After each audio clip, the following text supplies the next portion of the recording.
ಇವತ್ತು 0 ಆಯಿಲ್ ಕುಕಿಂಗಲ್ಲಿ ನಾವು ನೋಡ್ತಾ ಇರೋದು ಸೊಪ್ಪಿನ ಪಲ್ಯ. ಸೊ ಅದಕ್ಕೆ ನಾನೇನು ಮಾಡ್ತಾ ಇದ್ದೀನಿ, ಒಂದು ಬಾಣಲೆಯಲ್ಲಿ ಒಂದು ಸ್ವಲ್ಪ ಜೀರಿಗೆ, ಸಾಸಿವೆ ಸ್ವಲ್ಪ ಫ್ರೈ ಮಾಡ್ಕೊಳ್ಳೋಣ.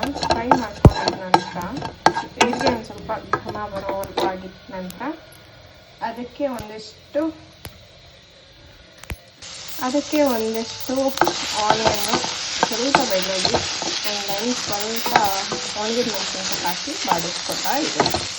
ಇನ್ ಕೇಸ್ ನಿಮಗೆ ಆನಿಯನ್ ಸ್ವಲ್ಪ ಬ್ರೌನಿಶ್ ಆಗ್ತಾ ಇದೆ ಅಂತ ಅನ್ಸಿದ್ರೆ ಅಥವಾ ಅಂಟ್ಕೋತಾ ಇದೆ ಅನಿಸಿದ್ರೆ ಟೈಮಲ್ಲಿ ಸ್ವಲ್ಪ ನೀರನ್ನು ಹಾಕೋಬೇಕು. ಆಯಿಲ್ನ ಹಾಕೋದಲ್ಲ, 0 ಆಯಿಲ್ ಅಂತ ಮತ್ತೆ ಹೇಳಿದಂಗೆ. So you can put little bit, ಒಂದು ಸ್ವಲ್ಪ ನೀರನ್ನು ಹಾಕ್ಬೋದು.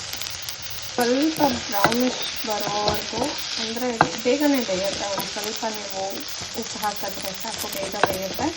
ಬಟ್ ನಾನು ಉಪ್ಪು ಲಾಸ್ಟಲ್ಲೇ ಹಾಕ್ತೀನಿ. ಯಾಕೆ ಅಂತ ಅಂದರೆ ಉಪ್ಪು ತುಂಬ ಜಾಸ್ತಿ ಸೇರಿಸೋದು ಒಳ್ಳೆಯದಲ್ಲ. ಹಾಗಾಗಿ ನಾನು ಏನು ಮಾಡ್ತೀನಿ ಅಂದರೆ ಕೊನೆಯಲ್ಲಿ ಉಪ್ಪನ್ನು ಬಳಸ್ತೀನಿ. ನಂತರ ಹೀಗೆ ಸಣ್ಣದಾಗಿ ಹೆಚ್ಚಿಟ್ಕೊಂಡಿದ್ದಂಥ ಅರಿವೆ ಸೊಪ್ಪನ್ನು ತೆಗೆದುಕೊಂಡಿದ್ದೀನಿ. ಅದನ್ನು ಇದಕ್ಕೆ ಬಾಣಲೆಗೆ ಹಾಕಿ 1-2 ಮಿನಿಟ್ಸ್ ಸ್ವಲ್ಪ ಮುಚ್ಚಿಟ್ಟು ಬೆಂದ್ಕೊಳ್ಳೋದು.